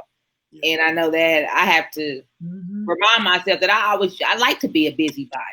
But the older I get, I find myself complaining about it. There you go. But I know that's why I continue to be successful, because I continue to move Right. to those places. So yeah, that kind of just made me think about it in a different way. Yeah. That, sometimes we just have to be reminded of why we have to do that, why we have to keep moving. Yeah. So I definitely like that. And I was reading one of your books on a plane this past weekend. The the relationship one. Relationship therapy. Say it again. Relationship technology. Yes, relationship technology. And like I was like, the voice of that book was like you talking. Oh, really? Right now, and I was just thinking when I was in there, like, yeah, like I was hearing that reading the book. That's awesome. Hearing That's awesome. every bit of that relationships. It doesn't always have to be romantic relationships. That's kind of my thing. Like you can use those same scenarios to just get through life. Most definitely. Yep. So here's my question, because this is, I think, one of the issues, one of the situations we see a lot. We see oftentimes where one partner is ready to change and the other person wants to stay where they are. Wow. What do you say to both of them? What do you say first to the person who is ready to change? And then what do you say to the person who wants to stay? The temptation for all of us when we are married to someone who has grown accustomed to the old, and they like the groove of being in the same place. The temptation is to manipulate. Mm-hmm. We can't have manipulation. We have to have inspiration. When you're dealing with somebody you love, don't have manipulation. Have inspiration. You get in your mind without telling that other person, I'm going to inspire them to want to change. Because if we don't spend our time having inspiration, we're going to look for ways to have manipulation. And manipulation turns a happy relationship into a place of bondage for both people, because we are will oriented. We all have a will. That's what your soul is. Your soul is your mind, your will, and your emotions. And so God gave each of us a soul, and my soul is different than your soul. So if I am in a relationship with you and you don't want to change, and I'm growing and I'm making progress, my first inclination is to go into to have manipulation. But if I'm mature, I'm gonna wait. God, how can I have some inspiration for this person? Because I don't want my wife to make me a bacon sandwich. I want my wife to want to make me a bacon sandwich. I don't want my husband to take me shopping. I want my husband to want to take me shopping. I don't want my wife to have sex with me every Monday. I want my wife to want to have sex with me every week or whatever. You know, I want her to want to make love to me. I don't want her to make love to me. You don't want we in relationships, it's such a perversion, because men are trained, oh, I'm gonna go get me some sex. Women are trained, oh, I got to give up some sex. Or did you give it up, girl? Oh man, did you get you some? Did you get you some? That's a perversion. A man's anatomy is a giver. So psychologically, he's supposed to be a giver. God gave us clues in our body. A woman is a receiver. So you have so many men that feel like sex is where they go to get something. And that's why sex is not great for her, because he's designed to give, but he's thinking he's getting. She's designed to receive. She's designed to receive, but she's thinking she's giving something up. So So when I am talking, when we're talking about uh, um, a person that doesn't want to grow, a person that doesn't want to make progress, I got to inspire them, because if I force it, it's going to make it bad. Now, let's deal with the person. So what was the other question? You said there's one person that wants to grow. They need to inspire the person that doesn't want to grow, and then you got the person that doesn't want to grow, or maybe that person is in a safe place that doesn't want to make a move. Help me with that second part of that, Winfred. Yeah, I mean, they're comfortable where they are, and so they don't see the need for change. Got you. Yeah, and I think if the inspiration doesn't work, then there needs to be some education, because we got manipulation, inspiration, then we need some education. Because if this Negro don't want to change, and we in trouble, you know, if the neighborhood that we live in is gradually getting worse, and our income has gradually gotten better, and they don't Yeah. want to change neighborhoods, and they can't see how staying in this neighborhood could eventually affect us financially, because the housing value is plummeting, and our children are having to rush home from school, then there needs to be some education. Mm-hmm. But we Mm-hmm. still don't need to have any manipulation, Mhm. because we have inspiration. If inspiration don't work, then we need to have some education. Somebody needs to, okay, we need to crack a book. Okay, we need to have a talk. We need to get some advice. And if there's a friendship developed in this relationship, this person should be at least open to conversation. That's why that's why in a relationship there needs to have strong friendship. You cannot have strong friendship unless you're having fun together. Mhm. Fun is this. I mean, uh, is built on fun. FUN. Fun, laughter. Fun is comes from laughter. Understanding comes from understanding what a man is, and understanding who your man is. Understanding what a woman is and who your woman is. Because a lot of men know who they are, but they don't know what they are. There's a strict scientific uh, um, uh, a man has a design, a woman has a design. So you got to know what you are before you can really know fully who you are. A man is a giver from the waist down. A man is a builder from the waist up. A woman is a receiver from the waist down.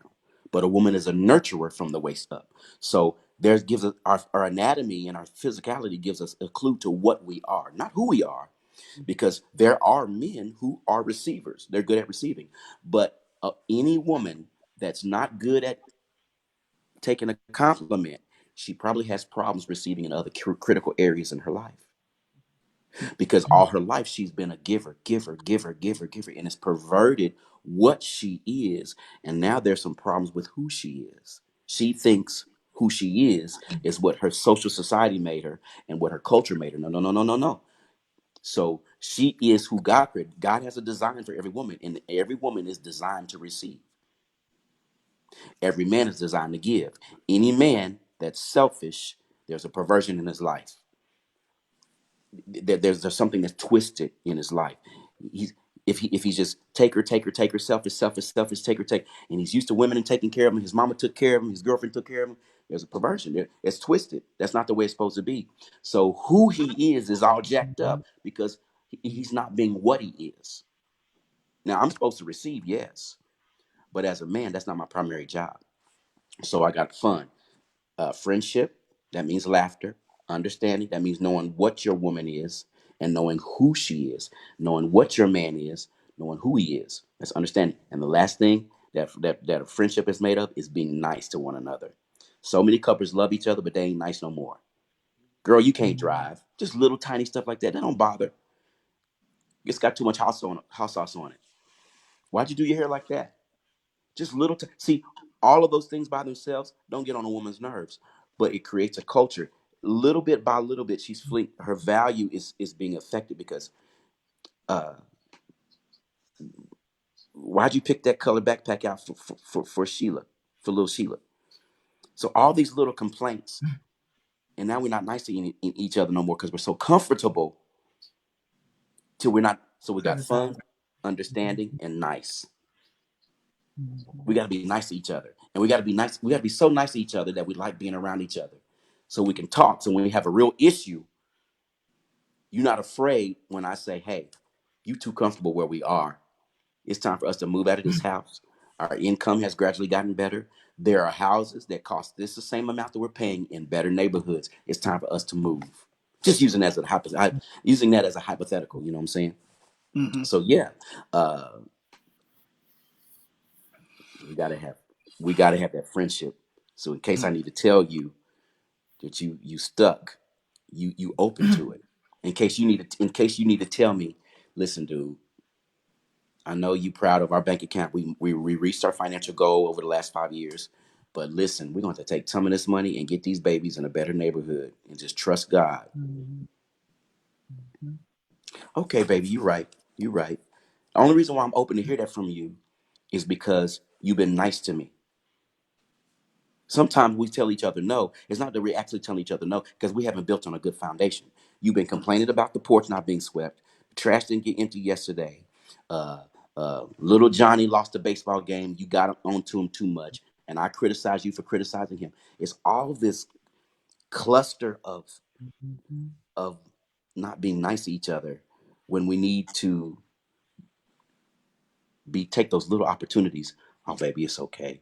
Have grace on one another. Have mercy on one another.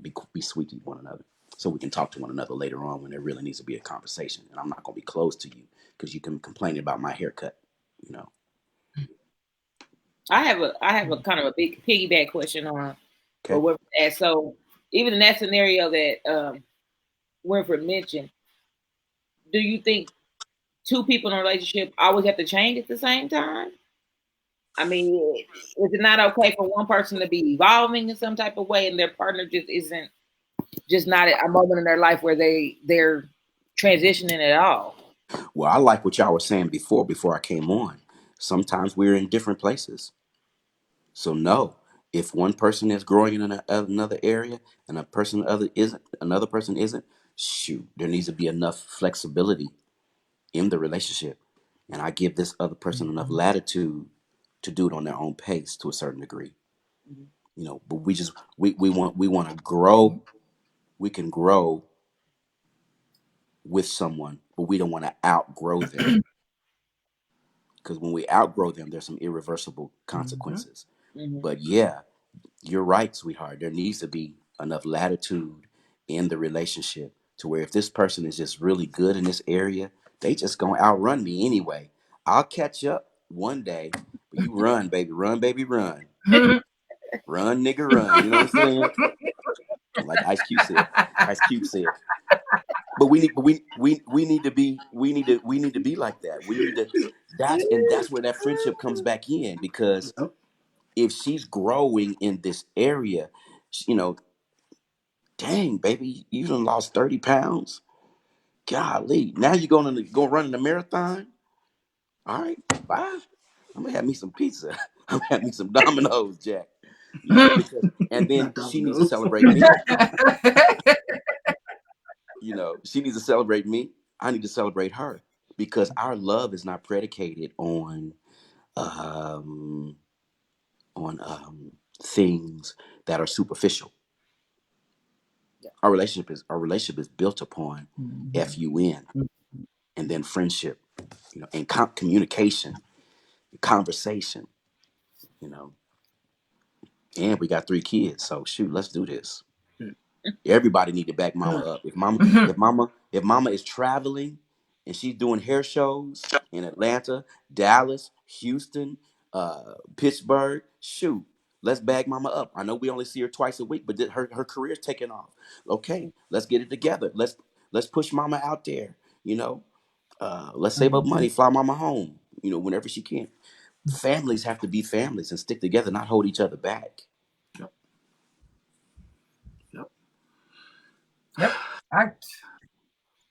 I think this is the most quiet I've been in a segment willingly and happily in a very long time. Like, I am so here for it. Hey, Like, can I tell y'all I'm something? just in there like, Can I tell y'all something?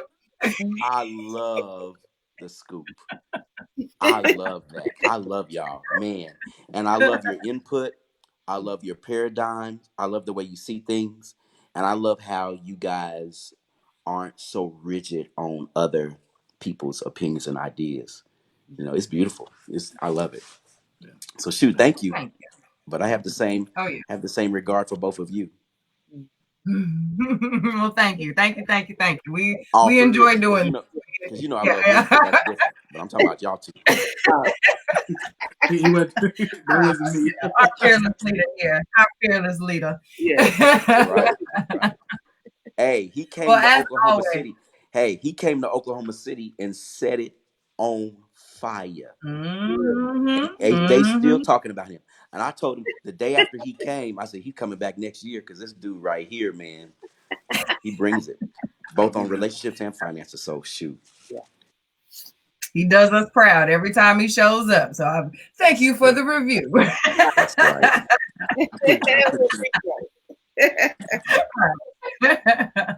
Well, on that note, we're going to go ahead and bring this segment to a close. Thank you, as always, for joining us. Pleasure. And you already know, like you said, you early invited Winfrey back. We're going to extend that invite. We just need to find this out. I'm ready. I love it. And I hope I answered the question to your satisfaction. I know I just get on this rabbit trail and I just start going. No, but I love talking about relationships. So yeah. Hey, y'all be blessed. Where can people get your new? Where can we get your latest? Okay. My latest book is on Amazon. It's under Pastor Charles Martin, and it's called Relationship Technology. Relationship Technology, and it's on Amazon. So just go to Amazon, Pastor Charles Martin, Relationship Technology. And you did a music CD, a music CD too recently. Oh yes, and I got a new music CD on iTunes. It's called Your Glory. You can put Bishop Charles Martin, or you can put Charles Martin, Your Glory, and it's a new instrumental album. I'm a saxophonist, so just real soft saxophone worship. So. Yep. All right. Now y'all hurry up and go get the book so y'all can still have this voice in your head so you hear that audio like Kels did over the weekend. You got to make it stick. So go ahead and connect the dots, y'all. That was so sweet. Thank you. Hey, y'all be blessed. You too. All right, thank you. Hey, Winfrey, I love you, man. I thank God for you, man. I love you too. Can't wait to hang out with you again. Yes, sir. I'm looking for you. I'm gonna call you this week for sure. Okay. All right. All right. Great segment. Amazing segment. And as usual, I'm just excited. Like, ooh, that's good. I'm just taking notes. Like, ooh, that's good. Yep, that's good. Ooh. Listen, I was looking for a pen before we even brought them on. I don't have one, so I've already committed that the replay is absolutely going down tomorrow. I need these notes ASAPly. Okay. It's gonna be a bunch of memes. It's gonna be a bunch of memes created from this one. I can tell you that.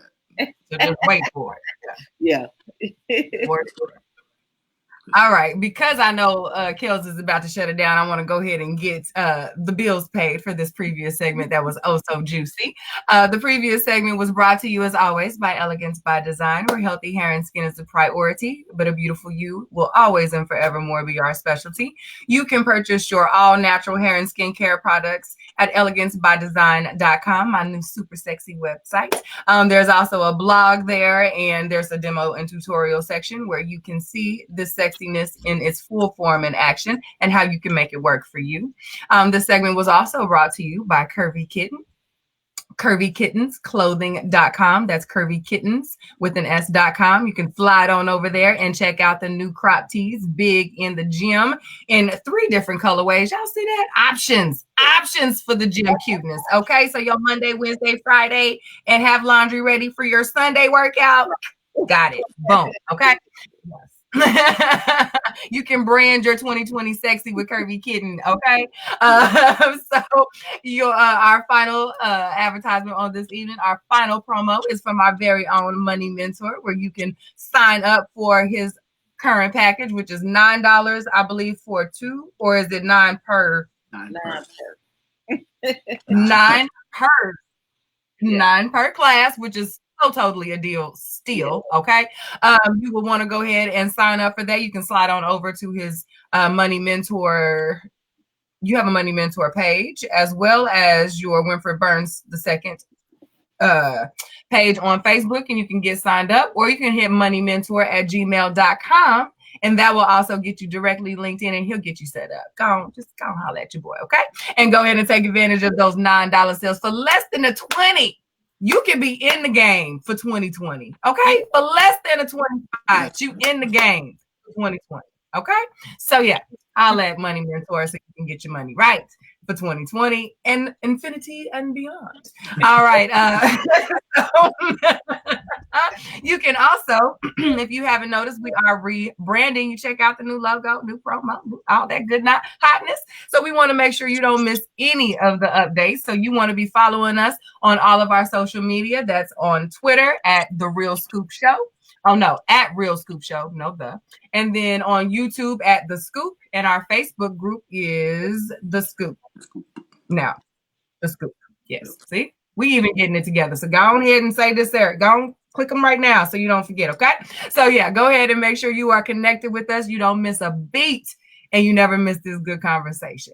With that being said, I'm going to go ahead and slide it right on over to our fashionista guru, Miss Curvy Kitten herself, as she hits us with that good curvy corner with Kels, talking about the shapewear shape more than our bodies. Don't make us think, sis. Don't close it on out for us. What you got?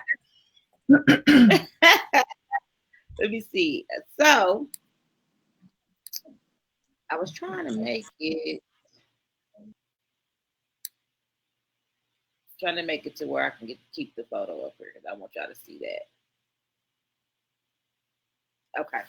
So after just being on vacation and kind of seeing all of the fashions of my very beautiful sorors and other ladies on the cruise ship, we were cruising this weekend, and I started thinking about shapewear and thinking about conversations that we have about it.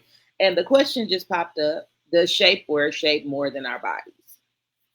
So over the last decade or two, we hear about fat shaming and body positivity. It's made its way into many of our conversations, from ladies talking about the way their bodies are changing from pregnancy, age, and menopause, with their close girlfriends, to social media groups being formed to joke about, fat people are the imperfections of women.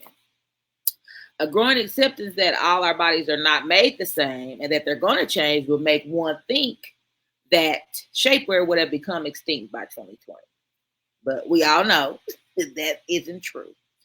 Shapewear, undergarments, girdles have become a common piece in most wardrobes. To understand this argument, I want to go back and kind of reach and see, where did shapewear actually originate from?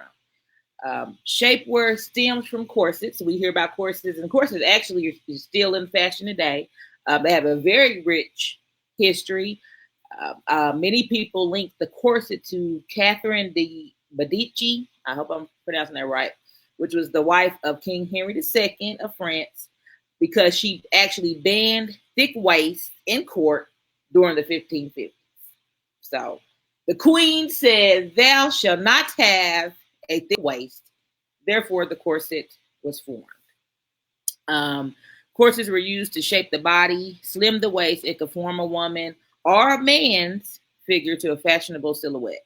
The goal was to emphasize a small waist, a full bust, and hips.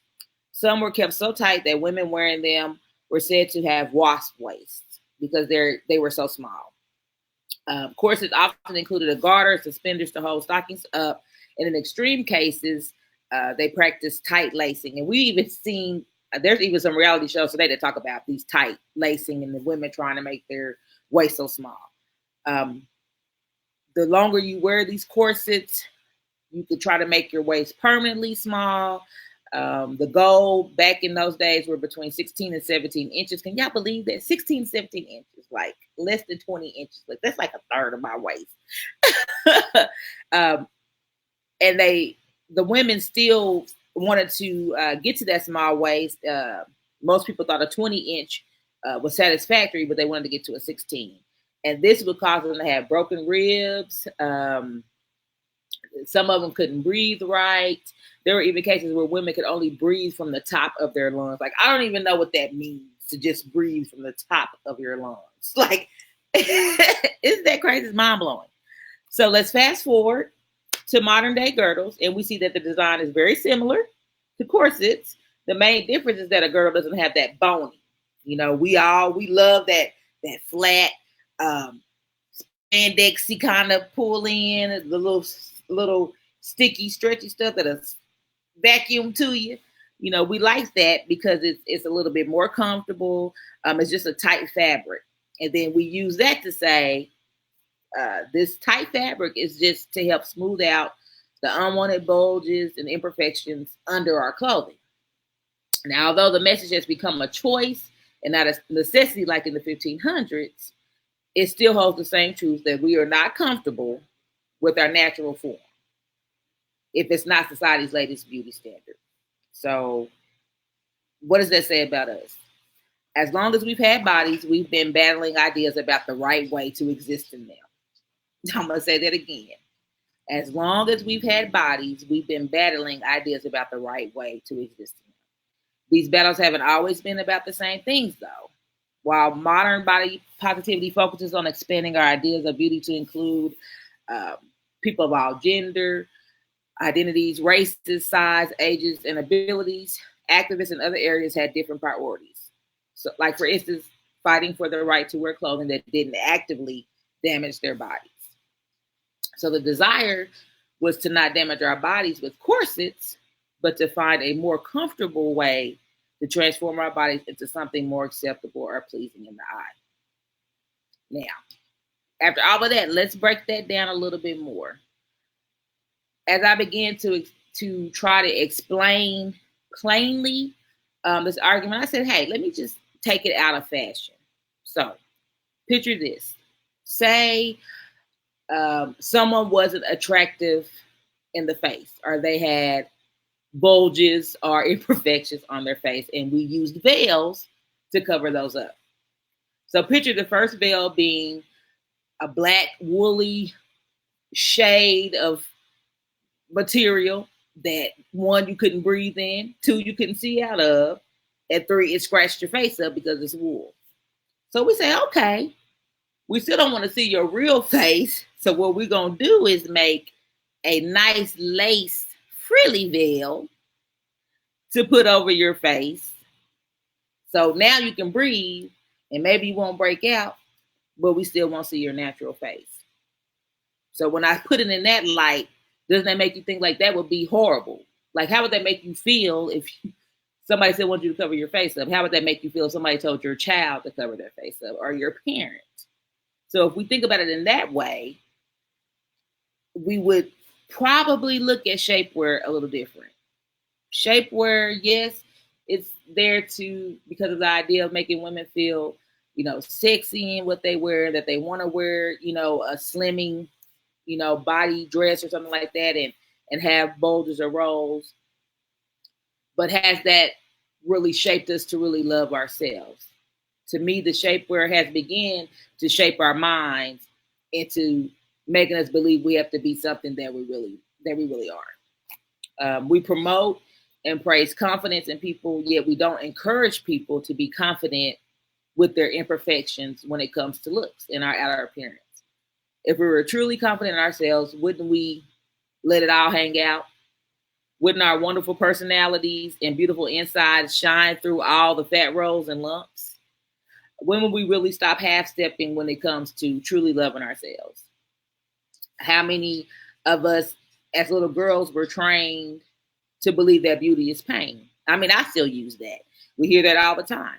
If a girdle is a little too tight, beauty is pain. If you get a bad eyebrow wax and your eyebrows peeling, beauty is pain. Shapewear has helped to shape our minds into thinking no matter how uncomfortable a girdle is or any clothing item is, we should push through it because it looks good. Although I am not anti-shapewear, I think we should really think about what we are shaping as we campaign for new brands to come up with something to give us a real life filter.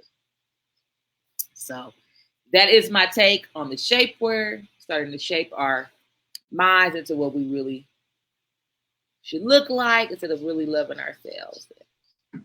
This has been Curvy Corner with your girl Kels, and I have brought the wrong picture back, trying to bring Q back on here. Let me find out you done turned shape. She done talked about turn shapewear in the whole sermon. I said, go ahead, preach here. She did that. Okay. That's a whole word. Y'all just stay tuned when Curvy Kitten rolls out for the campaign for let's work on getting rid of these girdles. We're gonna bring something new into 2020. Leave these girdles behind. Let's do it. Great job, sis. Great job. Yeah, really good job. Really good job. All right, let's go ahead and close this on out. Kels, you want to go first, or you need to say? Sure. Great show tonight. Really enjoyed Bishop Martin. Enjoyed you guys as always. We had some good conversation going on at the first. Y'all, did y'all see we stayed in the double digits? So shout out to our live. Thank y'all for rocking with us the whole night. So half of y'all stayed the whole night. So really appreciate that. And see you next week. Have a blessed and productive week. See you next Tuesday. Yes. What do I have to say? This was a really great show. I have literally had a good time. I think I'm still low-key out of words after that last segment. It was just that good. I have so much to chew on.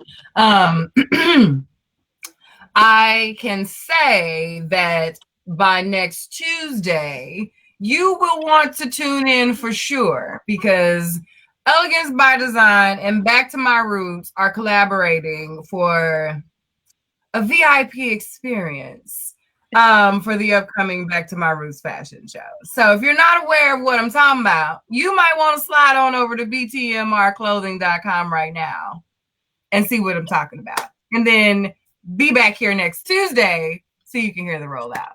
You want to be here. So yeah, have a great week. And I'll see you next Tuesday. Y'all have a great week. All right. Things I have, of course, again, let me say these one more time again. If you have not gone to curvykittens.com and checked out not only the new top that Kels has, but all of the products, you are missing out. And Curvy Kitten, even though it is designed for plus size women, it really is for all women. So all shapes, all sizes. She has something for everybody. So go and check her out. Same thing I feel with Elegance by Design. Listen, men and women need to support this natural hair and skincare brand.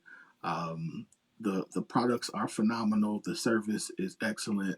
Y'all need to make sure, again, for your feet, for your leg, your whole self. If you have skin, you have a need for Elegance by Design.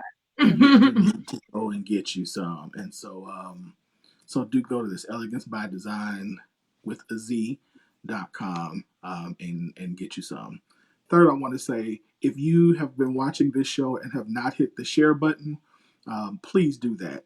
And I need you to do me one more favor. Not only do I need you to hit the share button, but I need you, if you would do me the privilege of sharing this conversation, sharing this show with at least 3 people.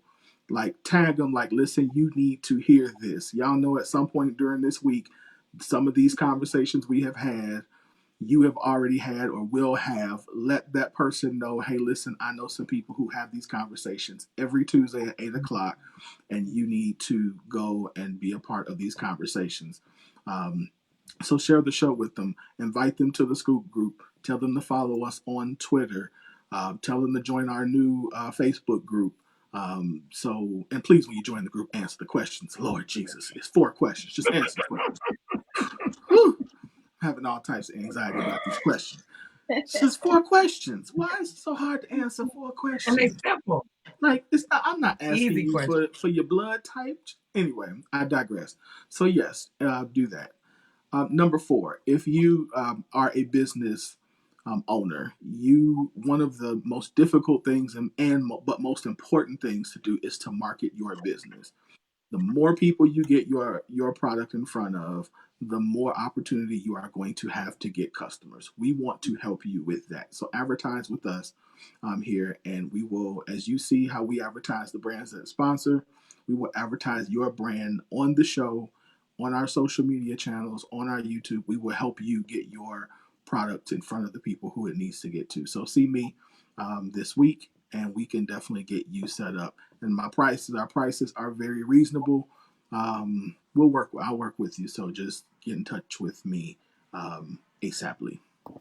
I also want to say thank you to everybody who came to bowling. I told y'all I was going to beat y'all. Y'all just wanted to believe me. You learned, because I put it. I beat everybody. I just want to throw that out there. So, and we will be doing some more things soon, and not just in Chicago. So y'all keep your ear to the ground. If you are not a part of our email list, then when you go to the Scoop page, there's a sign up button. Make sure you hit that, so that way every week right before the show starts, you get notifications that we're about to start. You get a bunch of other stuff. So just sign up for the list. And then, like the lady said earlier, thank you to Bishop Martin. What can you say? Like, yeah. Last week you got Daryl O'Neal, who's the truth. This week you get Bishop Martin. Like, it is what it is. And next week, y'all gonna get some more. So every week you need to be here. Next week's topic, we're talking about integrating family. So if you are, like in my instance, where I have a son and integrating him into my new relationship, then that's a difficult. How do you do that? How do you introduce new kids? How do you introduce all of that kind of stuff? So we're gonna talk about that next week, and we got professional coming on who's gonna help us. So y'all make sure y'all are here for that. Y'all, we appreciate y'all for rocking with us. The last 2 weeks we have done not the most views that we've had, but probably in the top 5 of views that we've had in the past 2 years. We've gotten these last 2 weeks. So whatever y'all doing, keep doing it, keep sharing it, keep spreading the word, keep letting people know what we're doing. We appreciate you. We love you. We do this in part. We do this for the culture. We do this for our people because we want to raise a generation. We want to change a generation. We want to see our people love each other better because that's who we are. So, love y'all. Appreciate y'all for the regulars. Y'all love y'all. Lisa, welcome back. Tay, I'm glad you came back. I was worried about you. Yep. I was worried about you on that boat. So I'm glad you back. And everybody else, thank y'all for tuning in. Of course, we're going to boy band on out. And we'll be back next week. Y'all ready?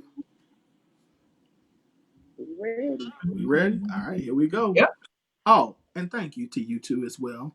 Y'all know, got nothing but love for you. I appreciate y'all for rocking with me every week. So here we go.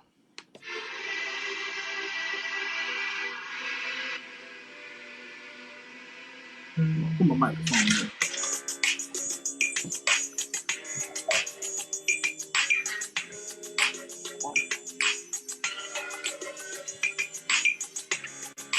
You can give me all love, then tell me where you hear love. If you could just give it, I should just spend it while you standing here. First you say you're with me, and then you try to diss me. So I try to keep it low when you knock me to the floor, cause I don't wanna cry tears. Would you believe this love is forever good? And would you take this long sweet road and hold it together?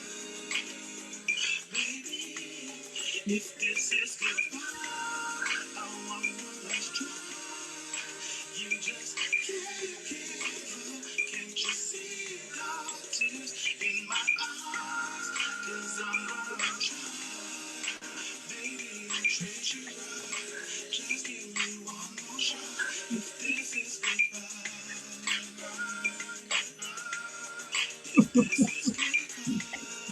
All right, y'all. Scoop Nation.